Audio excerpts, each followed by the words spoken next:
So one of our advisors, Craig Fenton, he is a director of strategy and operations at Google for essentially all of Europe.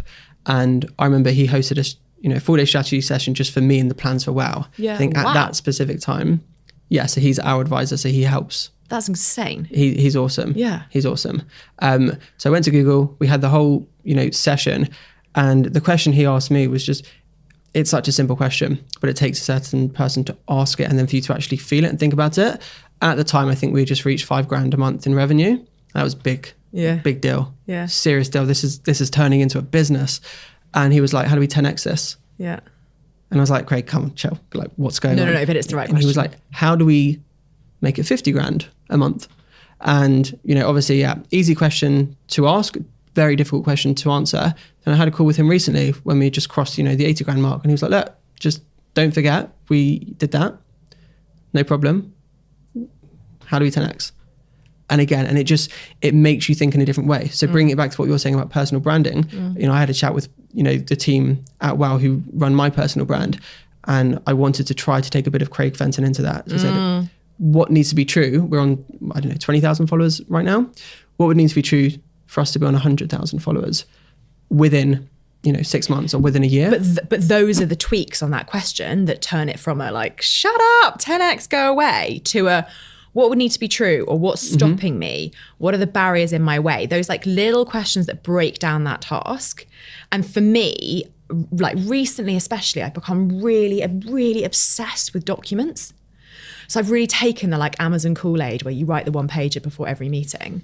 And I do some work for Elizabeth Scarlett. It's a fashion accessories brand, and the CEO there is an amazing guy, and he's completely obsessed with documents. He'll always say to me, where's the recommendation? And the recommendation means a very specific kind of document. And so I find questions like that, I can either go, how do I 10x this? Like whatever. Yeah. Or I can go home and put the kettle on and open a Word document and literally break that question down. Yeah.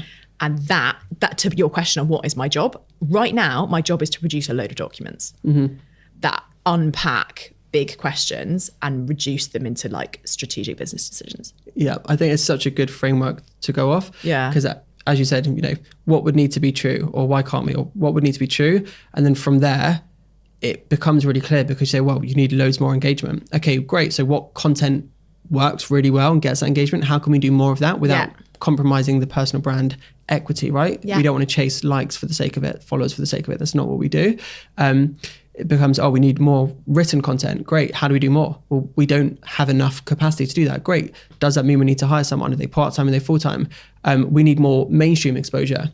We need you to be seen more as a personal branding guy. Great. How do we do that? Does that mean working with a PR company? Does that mean, featuring on Business Insider and Forbes and getting on Sky News? So all of these things, when you ask it in that way, it's blue sky thinking, anything goes. And I think if you also ask the question of what would our business look like if we'd done that, then those answers don't seem so ridiculous. Yeah. So if you were 10x, your revenue is 10x, therefore the fact that you've hired to get you to that point is completely logical.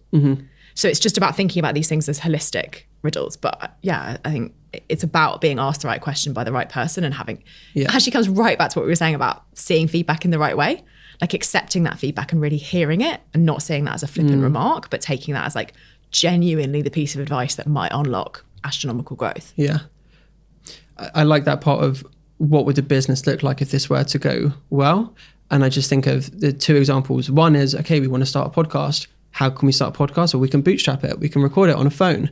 Or we can do it properly. We can hire somebody as brilliant as Mariam to run this whole thing. This is ironic because I have a bootstrap podcast and you have a slick podcast. Right. And so we can have like the race of the shit podcast against the great podcast. But so when we look around, even in this room, we've got the proper microphone set up, we've got the cameras, we've got the people legit. Who own it. And what does that mean if you do it consistently every week for the foreseeable future? What does that look like? And then the other example there was, I realized that I was kind of basing our growth plans off, okay, great, we're doing 400K ARR, like 400K annual. How can we get it to 500? How can we get it to 600? And then a bunch of stuff happened. I realized the business is never going to properly grow in the way that I want it to if I keep asking questions like that. I need to say, hypothetically, we turn over 5 million a year. What strategic decisions did I make when we were 10 people turning over X 100,000 that allowed us to get here faster? And that was a reason we hired a full-time operations manager rather than finding somebody in a team who was really good with operations and saying, hey, why don't you dual your job and do half and half? Yeah. And it's the same with the podcast. So there's a level of like investment in certain things which you really believe will drive the business forward. And on both cases, they've been right so far. Yeah. And if you're in a position where you're financially able to make some bets, both in terms of like the speed to which you want to see returns and like where you've got yourself to at that point. And I think it's interesting because our businesses have had really, like we're kind of at quite similar points in terms of team size, in terms of like we've mirrored each other in a really nice way.